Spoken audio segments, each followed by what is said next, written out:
পাহাড়ের গল্পটা যেখানে শেষ করেছিলাম, চলো তোমাদের সেখান থেকেই গল্পটা বলা আবার শুরু করি। 12 তারিখ সকালে ব্রেকফাস্ট সেরে আমরা চলে গেছিলাম রক গার্ডেন। দার্জিলিংয়ে পাহাড়ের কোলে থাকা ম্যানমেড একটা গার্ডেন, মানে এই গার্ডেনটা মানুষের তৈরি, পাহাড় কেটে মানুষ এই গার্ডেনটা বানিয়েছে।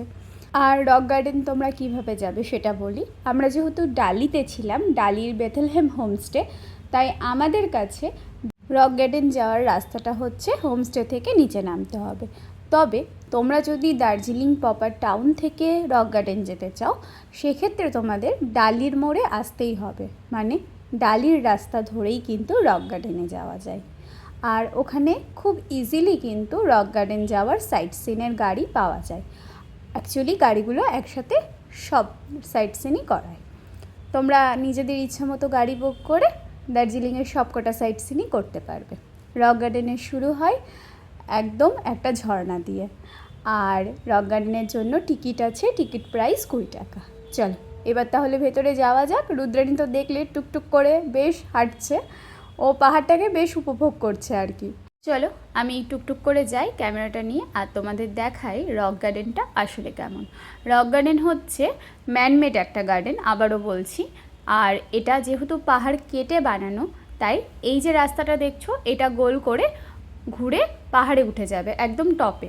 তো এইভাবেই রাস্তা ধরে আমাদের উঠতে হবে। আর রাস্তার দুই ধারে এই যে পাহাড়ি, এখানকার যে ওয়েদারটা, মানে দার্জিলিংয়ের ওয়েদার আর ক্লাইমেট অনুযায়ী যে গাছগুলো দার্জিলিংয়ে হয়, সেই গাছগুলোই এখানে আছে। দেখতে পেরেছো চারিদিকটাই পাহাড়, মানে পাহাড়ের একটা উপত্যকায় খুবই সুন্দর একটা গার্ডেন। তবে একটা কথা কি জানো, মানুষের বানানো আর প্রকৃতির বানানোতে অনেক বেশি তফাৎ। মানে পৃথিবীর সেরা আর্কিটেক্ট মানে ভগবান যেভাবে পৃথিবীটাকে সাজিয়েছে, সেটা তো আমাদের মানুষের কর্ম না সেভাবে সাজানো। তাই মানুষের সাজানো আর ভগবানের সাজানো প্রকৃতিতে অনেক কিছু তফাৎ পাওয়া যায়। মানে এই রক গার্ডেনটা দেখেই বোঝা যাবে এটা পুরোটাই ম্যানমেড। আর এখানে কোথাও যেন একটা, মানে কি বলবো, আমার একটা কোথাও যেন প্রকৃতির খুব কাছে চলে এসেছি এই ব্যাপারটা ফিল হচ্ছিল না। এটা আমার একান্তই পার্সোনাল অভিমত, মানে এটার সাথে অন্যদের নাও মিলতে পারে, কিন্তু আমি তো একটু প্রকৃতিপ্রেমী মানুষ, একদম যেটা কোনো কৃত্রিমতার ছোঁয়াই নেই সেই রকম প্রকৃতি আমার বেশি ভালো লাগে। তাই রক গার্ডেনটা আমার কাছে ভালো লেগেছে, কিন্তু একবার ঘোরার জন্য। বারবার গিয়ে রক গার্ডেন ঘোরার মতো মানে ইচ্ছে আমার ঠিক হলো না। তোমাদের নাও লাগতে পারে এরকম, আবারও বলছি তোমাদের ভালো লাগতেই পারে, তাই গিয়ে একবার দেখতে পারো। আমার কথা শুনে যাবো না এটা ভেবো না কিন্তু।